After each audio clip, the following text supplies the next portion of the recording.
আমাদের রাজনৈতিক দলগুলোর এত অনাগ্রহ কেন স্থানীয় সরকারে ভোট দিতে? মানে ক্ষমতায় গিয়ে যাতে আমি আমার এমপিশিপ, আমি তো পার্লামেন্ট কন্ট্রোলে নিলাম, আমি সব উপজেলা, জেলা পরিষদ, ইউনিয়ন পরিষদ কন্ট্রোলে নিতে চাই। এই তো ভেতরে ভেতরে সদিচ্ছা। কার কথায় আগে, কার কথা অনুযায়ী নির্বাচন হবে? বিএনপির কথায় না আওয়ামী লীগের কথায়? এই ইগোর ফাইট করে বাংলাদেশ রক্তাক্ত হয়েছে। আমি তো মনে করি না ফেব্রুয়ারিতে হওয়া উচিত, না এপ্রিলে হওয়া উচিত। কারণ ফেব্রুয়ারিতে হলে মনে হবে সরকার বিএনপির দিকে ঝুঁকে গেছে, আর এপ্রিলে হওয়া উচিত না, তাহলে মনে হবে জামাতের কথাই ঢুকে গেছে।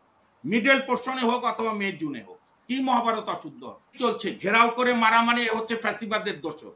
কে ওই ফ্যাসিবাদের দোষরকে বাঁচাতে গিয়ে নিজে হত্যার শিকার হবে? সুতরাং ম্যাজিস্ট্রেসি পাওয়ার দেওয়া হয়েছে সেনাবাহিনীকে। ইউনূস সাহেবের সরকারের সদিচ্ছা লাগবে।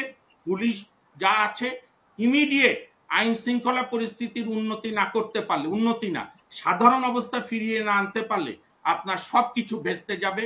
বাংলাদেশ আবার আরেকটি অনিশ্চয়তার মধ্যে পড়বে। আমি তো মনে করি বাংলাদেশে ৩-৪টা সমমানের দল হওয়া দরকার, জোট হওয়া দরকার, যারা একে অপরকে চ্যালেঞ্জ দিতে পারে গণতান্ত্রিকভাবে। এখন আমি শেষ করে দিচ্ছি, একদম পরিষ্কার কথা, আজকে পর্যন্ত আইন শৃঙ্খলার যে অবস্থা, তাতে আমি নিজে সন্দিহান একই দিনে ২০টা সিটি কর্পোরেশনের নির্বাচন এই সরকার সুষ্ঠুভাবে করতে পারবে কিনা। এই পরীক্ষাটা না দিয়ে আপনি যদি ডাইরেক্ট এমপি ইলেকশনে চলে যান আর ওইখানে যদি সর্বনাশ হয়, তাহলে যারা ক্ষমতায় যেতে চাচ্ছে তাদের ক্ষমতায় যাওয়া আরো 10 বছর পিছায় যাবে। কারণ তাহলে যা যা ঘটবে এগুলোর আমি বলতে চাই না। কারণ বাংলাদেশের মানুষ আর 10 হোন্ডা 20 গুন্ডা 11টার সময় ডিক্লেয়ার হয়ে যাবে, কোনো পোলিং এজেন্ট বসতে পারবে না, বা দিদার ভাইদের দলকে বসতে দেবে না, বা অনেক ভাইদের দলকে বসতে দেবে না।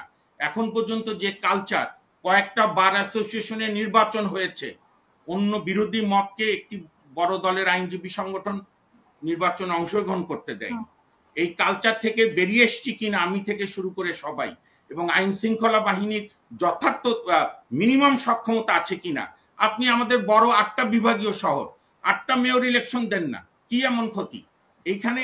এবং এর মধ্যে দিয়ে আরেকটি বিষয় দিদার ভাই এবং সারোয়ার ভাইয়ের দৃষ্টি আকর্ষণ করছি, এখানে আরেকটা কিন্তু আমাদের একটা ব্যাড প্র্যাকটিস আছে। এই কথা বলি আমি শেষ করছি। হাসিনা আক্তার, আমরা অতীতেও দেখেছি 91-তে, 96-তে, 91 না 96-তে, 2001-এ, 2009 জাতীয় সংসদ নির্বাচন হওয়ার পরে যে দলটি ক্ষমতায় যায় তার ঠিক 2 মাসের মধ্যে পৌরসভা, উপজেলা পরিষদের নির্বাচন হয়।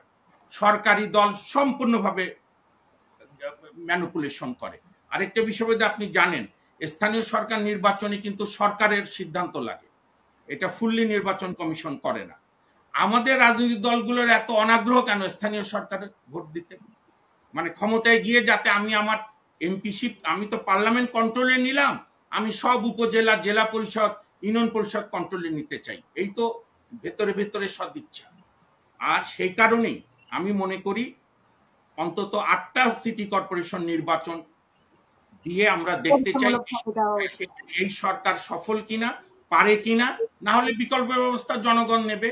আমি শেষ করছি একটা কথা বলে, জরুরি হচ্ছে রাষ্ট্রের মেরামত করে ফ্যাসিবাদের বিচার শেষ করে নির্বাচন, মাস গুরুত্ব না। এবং আমরা অতীতে সেই 96 সাল থেকে আজ অবধি দেখেছি কার কথায় আগে, কার কথা অনুযায়ী নির্বাচন হবে, বিএনপির কথায় না আওয়ামী লীগের কথায়। এই ইগোর ফাইট করে বাংলাদেশ রক্তাক্ত হয়েছে। আমি তো মনে করি না ফেব্রুয়ারিতে হওয়া উচিত, না এপ্রিলে হওয়া উচিত। কারণ ফেব্রুয়ারিতে হলে মনে হবে সরকার বিএনপির দিকে ঝুঁকে গেছে, আর এপ্রিলে হওয়া উচিত না, তাহলে মনে হবে জামাতের কথাই ঢুকে গেছে।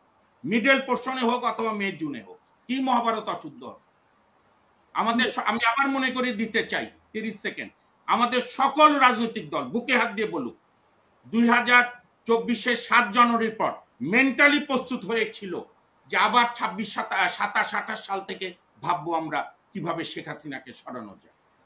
তো সুতরাং ক্ষমতায় যাওয়ার জন্য যেন মানুষ না মনে করে যে ক্ষমতায় যাওয়ার জন্য দলগুলো পাগলা হয়ে গেছে। আমাদের উত্তরবঙ্গের ভাষায় সংস্কারের যতটুকু দরকার, এবং আমি এই কথা বলে এই উপদেষ্টাদের এখনই সময়, ইউনূস সাহেব ভবিষ্যতে কোনো বাজে পরিস্থিতির মুখোমুখি হওয়ার আগেই বেশ কয়েকটি গুরুত্বপূর্ণ মন্ত্রণালয় উপদেষ্টা বদল করে, অনেক যোগ্য লোক বাংলাদেশে আছে, আমি আপনাকে একটা ছোট্ট উদাহরণ দিয়ে আমি শেষ করছি। বেগম খালেদা জিয়াকে মানুষ কেন এত ভালোবাসে? শুধু আন্দোলনের জন্য না। 2002-এ যে ক্লিন হার্ট, আপনি জানেন, ক্লিন হার্ট অপারেশনে পরের দিন আমানুল্লাহ আমান সাহেবের গাড়ি সাভার ক্যান্টনমেন্টে আটকে দিয়েছিল আর্মিরা। তার এক বিতর্কিত 2 লোক ছিল, গাড়িতে নামিয়ে নিয়েছে। বেগম জিয়া তার মন্ত্রীদেরকেও বলেনি আমি ক্লিন হার্ট করছি। কাজী ইউনূস সাহেব পারেন অসম্ভব? পারে। ওনার সদিচ্ছা আছে কিনা কোনো কথা না। আর আজকে থেকে সব দল দৃঢ়ভাবে ঘোষণা করুক আমরা কোনো প্রকার মব ঘেরাওয়ের পক্ষে না। আপনি যে বলছেন, আমি দিদার ভাই দৃষ্টি আকর্ষণ করি, সাধারণ মানুষ কোন সাহসে পাথর মারা থামাতে যাবে? কারণ তো এগুলো আজকাল প্রচারই চলছে, ঘেরাও করে মারা মানে হচ্ছে ফ্যাসিবাদের দোষর। কে ওই ফ্যাসিবাদের দোষরকে বাঁচাতে গিয়ে নিজে হত্যার শিকার হবে? সুতরাং ম্যাজিস্ট্রেসি পাওয়ার দেওয়া হয়েছে সেনাবাহিনীকে। ইউনূস সাহেবের সরকারের সদিচ্ছা লাগবে। পুলিশ যা আছে ইমিডিয়েট আইন শৃঙ্খলা পরিস্থিতির উন্নতি না করতে পারলে, উন্নতি না সাধারণ অবস্থা ফিরিয়ে না আনতে পারলে আপনার সবকিছু ভেস্তে যাবে। বাংলাদেশ আবার আরেকটি অনিশ্চয়তার মধ্যে পড়বে। গত কিছুদিন ধরেই আইন শৃঙ্খলার সাংঘাতিক অবনতি, এবং আজকে আফগানিস্তান স্টাইলে বা সিরিয়ার জঙ্গিদের মতো চাঁদার জন্য পাথর মেরে যে হত্যা এবং হত্যার পরে লাশের উপরে শেষ না মাহবুব ভাই, তাকে মানে উলঙ্গ করে পাথর মারা হয়েছে বলছি। ওইটাই বলছি, মানে ওই দৃশ্য দেখা যায় না। আমি সেই জন্য আমি সুনির্দিষ্ট প্রস্তাব দিতে চাই, জনগণের কথা শোনেন, না হলে করুণ পরিণতি সবার জন্য অপেক্ষা করবে।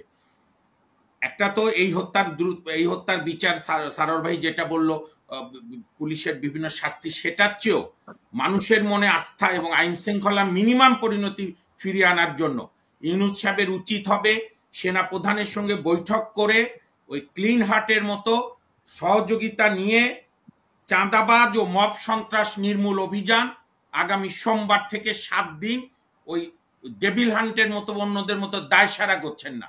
আমরা আমাদের আইন শৃঙ্খলা বাহিনী, বিশেষ করে আমাদের সর্বোচ্চ দেশপ্রেমিক, আমাদের অখণ্ডতার প্রতীক, যে কোনো বিশ্বে নন্দিত, সারা বিশ্বের শান্তির জন্য সেই সেনাবাহিনীকে আমরা নীরব দর্শকের ভূমিকায় আর দেখতে চাই না। আমি প্রস্তাব দেব আগামী সোমবার বা মঙ্গলবার থেকে 5 দিন, এবং আমি বিশ্বাস রাখি 5 দিন যদি আর্মি, পুলিশ, বিজিবি, র্যাব এবং অন্যান্যদের সহায়তায় রাজনৈতিক দলগুলো অকুণ্ঠ সমর্থন দেয়, এই চাঁদাবাজ এবং মব সন্ত্রাসের বিরুদ্ধে যদি একটা 7 দিনেরও এক্সক্লুসিভ ইন্টেন্সিভ অভিযান চালায়, তাহলে হয়তো যারা নির্বাচন করে কাঁদছে তাদের জন্য উপকার হবে, দেশে আইন শৃঙ্খলা পরিস্থিতি স্বাভাবিকভাবে ফিরবে। আর এই ঘটনাটাকেও যদি শুধু উপদেষ্টারা লিপ সার্ভিস দিয়ে শেষ করে, তাহলে আরো দুঃসময় সামনে অপেক্ষা করছে। ধন্যবাদ।